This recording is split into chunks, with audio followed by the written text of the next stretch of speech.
dengarkan apa yang ada di sana. Saya ini bukan orang sempurna. Saya orang yang biasa-biasa saja. Hanya ketulusan saja kita berikan. Aduh, romantis ya. Ya, kita lempar lagi ke anak-anak muda yang suka medsos. Dari tadi saya perhatikan Ya. bicaranya tuh mulus, lancar, tahu semua masalah. Saya kira Mas Ganjar ini jujur ya, orang yang cerdas. Tapi juga politisi kelas wahid, sekaligus juga birokrat yang sudah memahami persoalan. Merasa ada kelemahan nggak? Belum kelihatan dari tadi. Wow, meskipun kemiskinan turun nggak signifikan. Sampai saya marah-marah, gimana seperti ini? Pak Gubernur gagal, maka saya mengakui Pak Ganjar yang kurang apa dari Jawa Tengah? Kemiskinan saya masih sedih. Brebes itu masih luar biasa miskinnya. Apakah kita tidak bisa mendorong? Berarti Anda gagal? Ya, saya gagal. Saya gagal.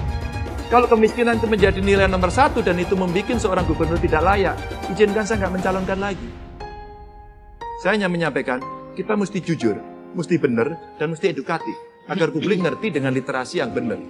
Nah, keinginan rakyat hari ini, pemimpin yang tidak pernah atau tidak suka nonton film porno. Push! Itu. Nah, mau pemimpin yang suka baca buku, karena ini mengedukasi rakyat. Ada bang pemimpin yang suka melihat Ada Mas Ganjar. Oh, sebut nama. Sebut nama. Iya. Oke. Ya, sebut, emang iya. Kan itu ada di podcast. Betul, oke, ya, Menurut saya nggak, ini bukan hoax ya. Kalau hoax bisa dipidana saya. Oke. Kalau ini menyebarkan kebencian hoax, saya akan dipidana. Oke. Tapi ini kan benar. Gitu loh.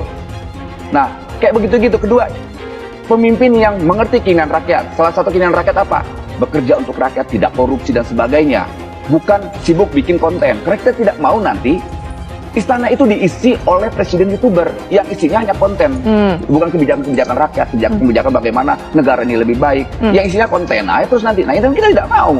Kita mau nanti pemimpin itu yang visioner, bukan boneka, yang ngerti bagaimana keinginan kehendak rakyat dan punya keberanian dalam mengambil sebuah keputusan, kebijakan yang berpihak kepada rakyat, melawan korupsi, melawan oligarki dan sebagainya. Artinya ke depan itu kita punya kesepakatan bagaimana menguatkan demokrasi. Maka itu saya menghimbau kepada semua emak-emak, semua relawan seluruh Indonesia. Jangan lupa, jangan galau, harus tetap memilih Pak Anies. Kenapa memilih Pak Anies? Karena hanya Pak Anies yang cocok, yang layak memimpin negeri kita ini. Jangan memilih pemimpin yang hanya banyak janji-janji. Nyatanya janji itu tidak pernah ditepati. Tapi lihat Pak Anies, walaupun hanya kesempatan 5 tahun menjadi gubernur DKI Jakarta, tapi prestasinya, rekam jejaknya kita bisa lihat semua. Walaupun banyak yang tidak mengakuinya, tapi kita harus melihat fakta-fakta itu. Kenyataannya memang Pak Anies cocok. Pak Anies mempunyai ilmu pengetahuan yang sangat luas, sangat memadai. Pak Anies yaitu orang yang smart. Cara mereka berdiskusi dengan orang-orang luar pun bisa dianjung jempol.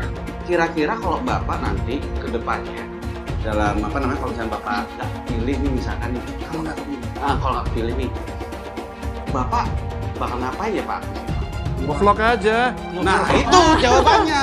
Atau sebelum vlog mungkin bisa latihan pakai Instastory Pak. Jadi kalau lagi di jalan. Kamu bisa nggak? Bisa Pak. Gitu ya? Jadi tinggal pakai Instastory. Hai, lagi ngecor jalan nih. Pilihannya satu, Pak Anies. Nanti di tahun 2024 yang jadi presiden, jangan lain. Kalau ibu memilih yang lainnya, pasti ibu akan menyesal. Kita harus memilih Pak Anies karena kita butuh keadilan, kita butuh kesejahteraan supaya negara kita aman, sejahtera, adil dan makmur. Ayo kita semua pilih Pak Anies jadi presiden di tahun 2024. Jangan lupa, ingat Pak Anies kita pilih di tahun 2024. Kita jaga semua TPS, kita awasi, jangan ada kecurangan yang masif. Kita harus tetap mendukung Pak Anies.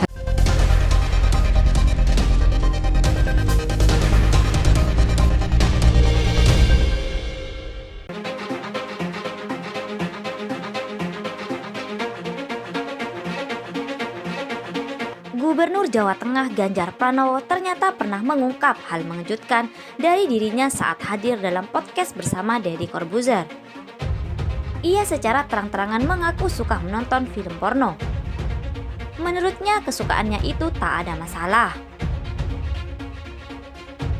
Ganjar Pranowo tampaknya tak malu untuk mengungkap hal tentang dirinya. Ia mengaku menyukai film porno saat hadir dalam podcast Deddy Corbuzier. Meski begitu, Gubernur Jawa Tengah ini tak melihat adanya kesalahan jika suka menonton film porno. Menurutnya akan bermasalah jika video porno disebarkan di media sosial atau ke orang lain. Kalau saya menonton film porno, salahnya di mana? Saya dewasa, punya istri. Yang nggak boleh itu saya kirim-kirim itu karena yang mengirim itu kena UU ITE dengan tuduhan penyebarkan, ucap Ganjar Pranowo dikutip dari YouTube Deddy Corbuzier. Ketika ditanya alasannya, ia tak menampik jika menonton film porno diperlukan untuk orang dewasa. Kadang-kadang sebagai orang dewasa kan perlu. Saya sehat kok, kecuali saya tidak sehat, ucap Ganjar. Kita mengerti studi perkembangan. Manusia itu ada kebutuhan-kebutuhan. Ada lidah yang menuntut merasakan masakan, turun ke perut, lalu di bawah perut. Itu urusan yang manusiawi, sambungnya. Gubernur Jawa Tengah Ganjar Pranowo ternyata pernah mengungkap hal mengejutkan dari dirinya saat hadir dalam podcast bersama Deddy Corbuzier. Ia secara terang-terangan mengaku suka menonton film porno. Menurutnya kesukaannya itu tak ada masalah. Ganjar Pranowo tampaknya tak malu untuk mengungkap hal tentang dirinya. Ia mengaku menyukai film porno saat hadir dalam podcast Deddy Corbuzier. Meski begitu, Gubernur Jawa Tengah ini tak melihat adanya kesalahan jika suka menonton film porno. Menurutnya akan bermasalah jika video porno disebarkan di media sosial atau ke orang lain. Kalau saya menonton film porno, salahnya di mana? Saya dewasa, punya istri. Yang nggak boleh itu saya kirim-kirim itu karena yang mengirim itu kena UU ITE dengan tuduhan penyebarkan, ucap Ganjar Pranowo dikutip dari YouTube Deddy Corbuzier. Ketika ditanya alasannya, ia tak menampik jika menonton film porno diperlukan untuk orang dewasa. Kadang-kadang sebagai orang dewasa kan perlu. Saya sehat kok, kecuali saya tidak sehat, ucap Ganjar. Kita mengerti studi perkembangan. Manusia itu ada kebutuhan-kebutuhan. Ada lidah yang menuntut merasakan masakan, turun ke perut, lalu di bawah perut. Itu urusan yang manusiawi, sambungnya.